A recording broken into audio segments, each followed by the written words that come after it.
자, 가면서 정체되는 구간들을 많이 만나게 될 것 같거든요. 그래서 정체 구간에서 이제 아까 설명드린 내용을 바탕으로 어떻게 하면 좀 수월하게 운전할 수 있는지에 대한 말씀을 이어가 보도록 하겠습니다. 자, 여기 이제 지하주차장 내려가는 길도 보면 여기는 주차장이 지상에 있기 때문에 이렇게 내리막길이 계속됩니다. 근데 저 같은 경우에는 이 정도 내리막길은 이렇게 그냥 중립을 빼고 브레이크로 속도를 조절하면서 가거든요. 네, 그러면은 이제 내리막이 계속 이렇게 이어져 있기 때문에 이렇게 감속을 했다가도 또 다시 이제 타력을 받아서 주행이 가능하고, 이 정도 내리막은 솔직히 브레이크 가볍게 밟으면서도 어느 정도 주행이 가능하기 때문에, 지금 페달캠 쪽을 보시면 아시겠지만 제 왼발은 중립 상태이기 때문에 당연히 클러치 위에 있는 게 아니라 그냥 풋레스트 위에 편하게 있는 상태입니다. 그러니까 이 정도에서 속도를 그냥 편안하게 이렇게 조절을 해 나가면서 이렇게 이제 내려오는 걸 이제 저는 선호를 하고요. 물론 이제 높아심에서 드리는 말씀이지만 아까 말씀드린 것처럼 뭐 아주 경사가 급한 내리막이라던가, 그 다음에 내리막이 길게 이어져 있는 산길이라던가, 뭐 그런 도로에서 혹은 본인 차의 브레이크 컨디션에 따라서는 엔진 브레이크를 좀 사용을 하시는 경우가 당연히 좋을 수도 있기 때문에, 그런 부분은 좀 감안을 해서 당연히 생각을 하셔야 되고, 방금 같은 경우는 뭐 내려오는데 한 1분도 안 걸리는 정도 구간의 짧은 내리막이기 때문에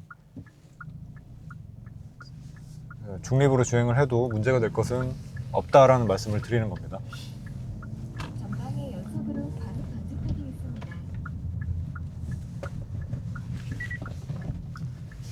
자, 지금 짧은 구간에서도 보시면은 제가 기어를 중립으로 뺐다가 다시 2단으로 넣는 과정에서 이렇게 랩 매칭을 좀 해주면서 2단을 넣는 걸 보셨을 거예요. 그래서 이런 움직임이 이제 저한테는 굉장히 자연스러운 움직임이어서 뭔가 의식을 하지 않고서도 지금 자연스럽게 되고 있는 상황인데, 만약에 이제 저처럼 랩 매칭을 하고 중립 상태에서 속도가 완전히 줄어들진 않았기 때문에 뭐 기어를 2단으로 넣는다던가 하는 경우, 혹은 심지어 속도가 더 떨어졌을 때는 1단을 넣는 경우도 있는데, 그럴 때도 회전수를 좀 띄워주는 편이 훨씬 더 이제 기어가 들어간 이후에 차에 엔진 브레이크가 걸리거나 아니면은 급격하게 기어가 체결되는 부분들로 인해서 차가 울컥거리거나 하는 부분들이 없이 주행이 가능하게 됩니다. 자, 일단 저는 여기서 직진을 한번 해볼게요. 원래는 이제 좌회전을 하는데 지금 좌회전 합류하기가 조금 애매한 상태라서 조금 더 길게 주행도 할 겸 직진으로 한번 가보겠습니다.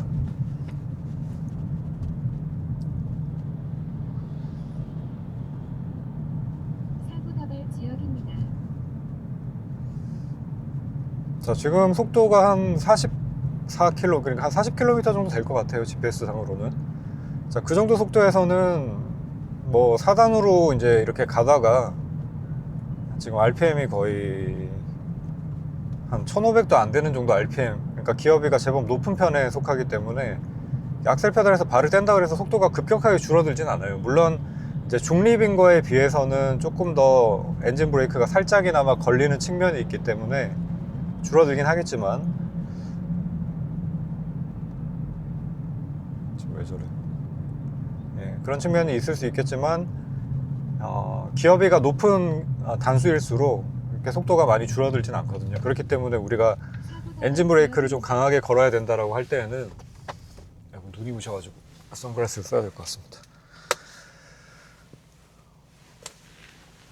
네, 좀 더 이제 엔진 브레이크를 적극적으로 걸어주기 위해서는 기어 단수를 좀 낮춰주는 게 필요하죠. 네, 그래서 기어 단수를 낮출 때 앞서 제가 말씀드린 것처럼 좀 반클러치를 좀 부드럽게 유지를 해주면서, 마치 이제 출발할 때를 연상을 하시면 될 것 같은데, 클러치를 천천히 부드럽게 붙여주면서 이 회전수 차이에 대한 부분을 클러치 디스크 맘으로 좀 완화시켜 나가는 방식이 하나가 있을 수가 있겠고요. 그 다음에 제가 사용하는 방식은 이제 회전수를 RPM을 띄워서 맞춰주는 방식으로 저는 사용을 하고 있고, 어쨌든 그렇게 해서 이제 기어를 낮추면은 좀 더 적극적인 엔진 브레이크가 걸린다고 생각을 하시면 되겠습니다. 그래서 그런 원리들을 이해를 하시고 이제 수동 운전을 하시면 아무래도 운전을 하시는 데 있어서 좀 기준을 잡으실 수가 있을 거예요.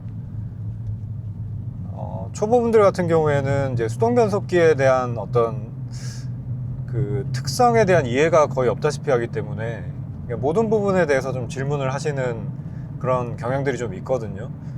그러니까 뭐 반클러치 하면 기어 미션에 무리가 가나요? 뭐 이런 얘기들부터 시작해가지고 다운시프트를 할 때 그냥 기어 내리면은 뭐 미션에 무리가 많이 가나요? 뭐 이런 얘기들을 하시는데 수동 변속기의 이제 구조를 아시면 이제 그런 질문들이 다 같은 질문이라는 걸 쉽게 알 수가 있죠.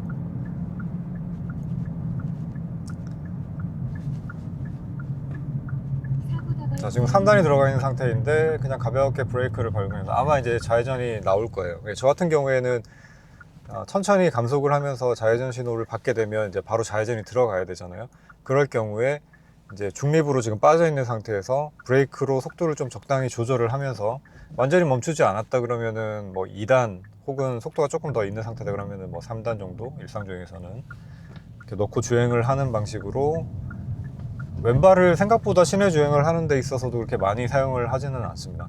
그러니까 정확하게 표현을 하자면 이제 정체가 좀 심한 구간에서는 클러치를 어쨌든 밟았다 뗐다 해야 되기 때문에 왼발을 사용하는 빈도는 많지만 왼발이 클러치를 밟고 있는 지속 시간이 길지 않다라고 표현하는 것이 정확할 것 같습니다.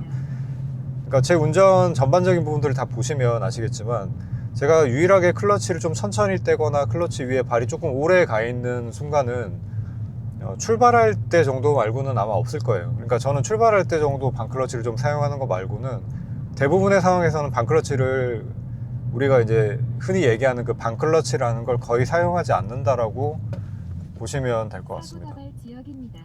자, 지금도 마찬가지 완전히 멈추지 않았지만 제가 클러치를 밟으면서 먼저 기어를 중립으로 빼고 브레이크만 멈추고 있죠.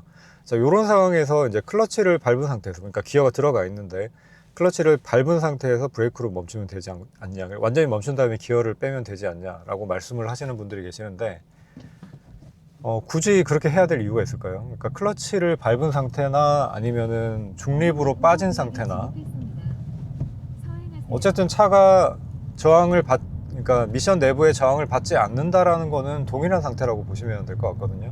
물론 이제 미션 내부의 상황은 좀 다릅니다.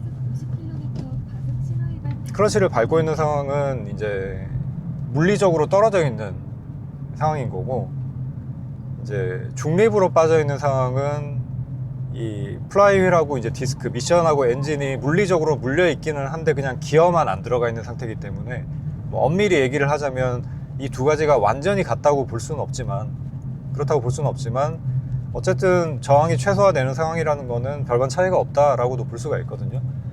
그래서 굳이 정차할 때까지 기어가 들어가 있는 상태에서 계속 클러치를 밟고 있으면서 완전히 정차된 다음에 클러치에서 발을 떼주는, 중립으로 빼고 발을 떼주는, 굳이 그런 동작을 저는 할 필요는 없다고 생각을 합니다.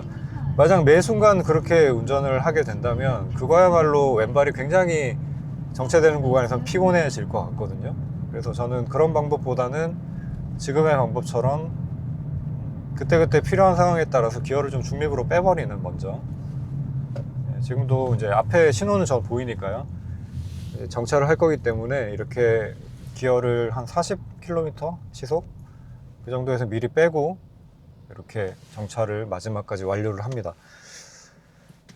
속도계를 이제 그 과속 그 단속 카메라가 있는 구간 정도에서는 이제 속도계를 보긴 하는데, 대체적으로 시내 주행에서는 이제 한 40km 정도, 50km 정도, 보통 이제 시내 구간에서는 50이나 60km 속도 제한이라던가 스쿨존에서 30km 속도 제한 이런 게 있잖아요.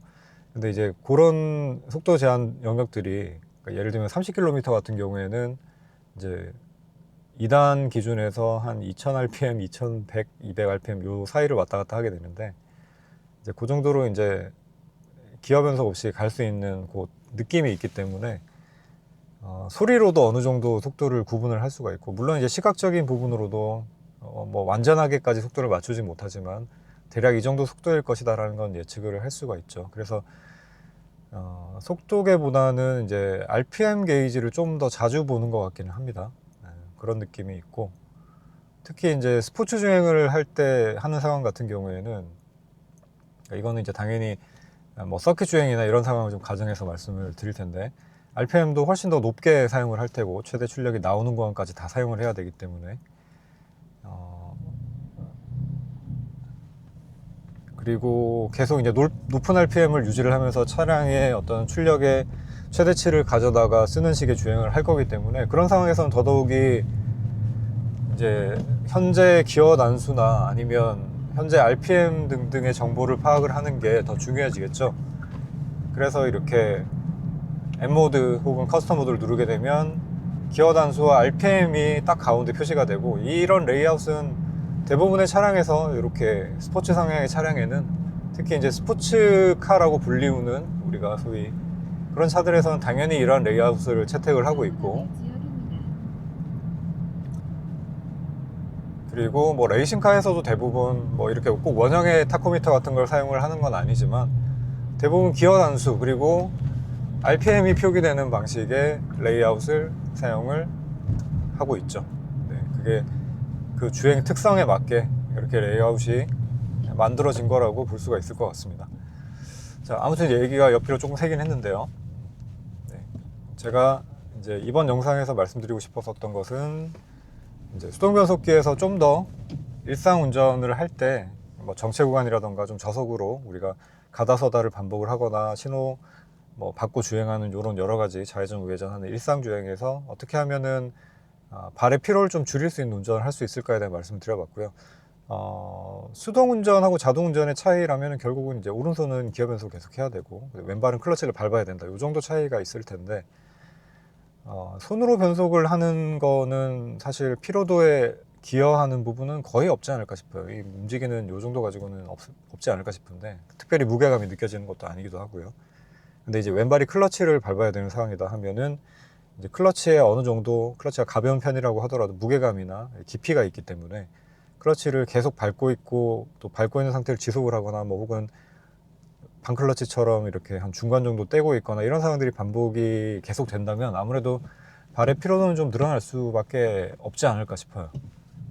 네, 그래서 수동 운전에서 피로도를 줄이는 어떤 방법이라고 한다면 결국은 클러치를 밟고 있는 시간 자체를 줄이는 방법이 될 텐데, 그런 방법에 있어서 상황에 따라 적절하게 기어를 중립으로 빼버리는 그런 방식을 이용을 하시면, 또 연습을 좀 해보셔야 되겠죠.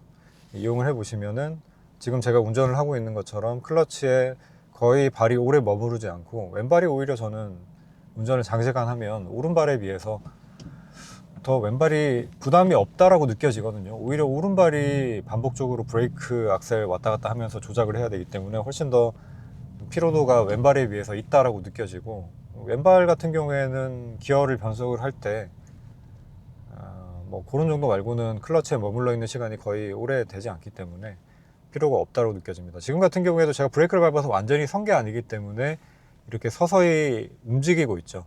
앞부분은 어차피 정체 상황이기 때문에 제가 앞차를 빨리 따라갈 필요는 없단 말이에요. 그래서 이렇게 천천히 움직이다가 또 앞차랑 거리가 너무 멀어지면 일단 놓고 또 가서 거리 맞춰주고, 지금도 여전히 속도 조금 낸 다음에 바로 중립으로 빼버리고 브레이크만 밟아서 간격 조절하고, 이런 식의 주행 방식을 저는 많이 이용을 하고 있습니다. 네.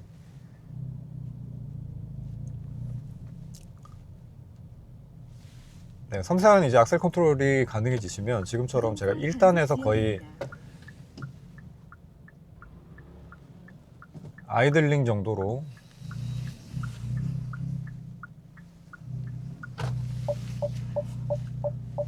아이들링 정도로 거의 주행을 이렇게 하고 있는데, 이제 그 정도 느낌으로 주행을 해도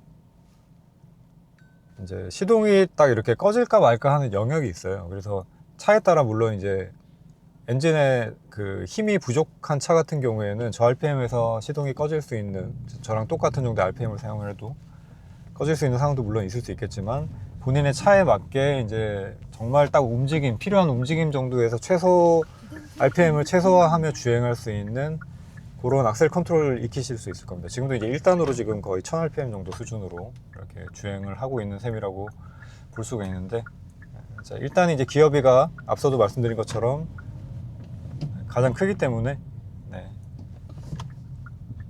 가장 기어비가 크기 때문에 가속력을 최대한 빠른 단시간 내에 이끌어낼 수가 있고, 또 이제 그렇게 단시간 내에 가속력을 끌어낼 수 있는 만큼 엔진 브레이크도 강하게 걸린다. 그래서 그런 수동차의 특성들을 좀 잘 이해를 하고 운전을 하시면 아무래도 피로도가 좀 줄어들지 않을까라는 생각에 이번 영상을 촬영을 해보게 됐습니다. 자, 영상 보시고 뭐 기타 또 이해가 안 되시는 부분이나 궁금하신 점이 있으시면 댓글 달아주시고요.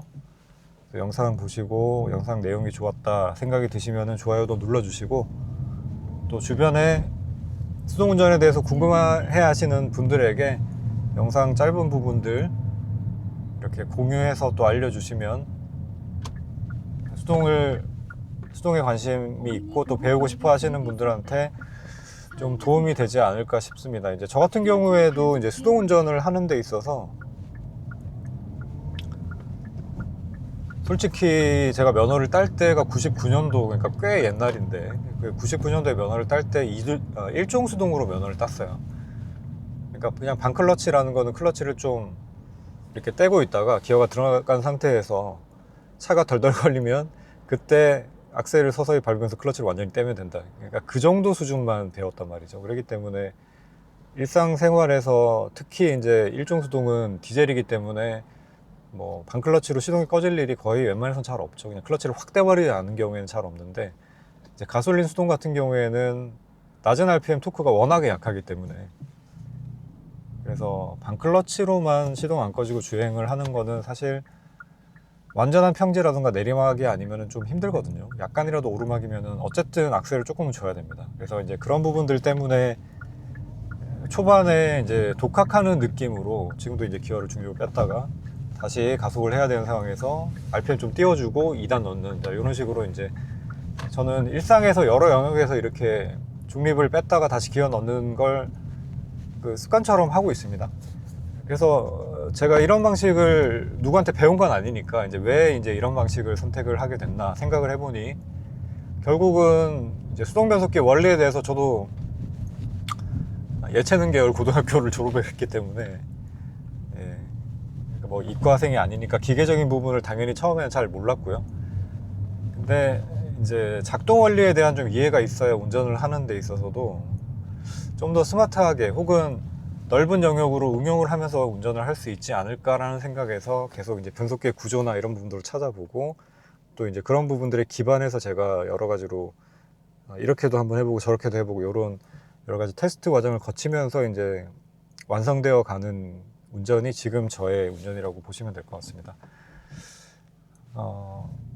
그래서 어떻게 보면은 그냥 전통적인 방식으로 수동 운전을 배우셨던 분들하고 좀 일상에서 운전하는 스타일이 제가 다를 수도 있을 것 같아요.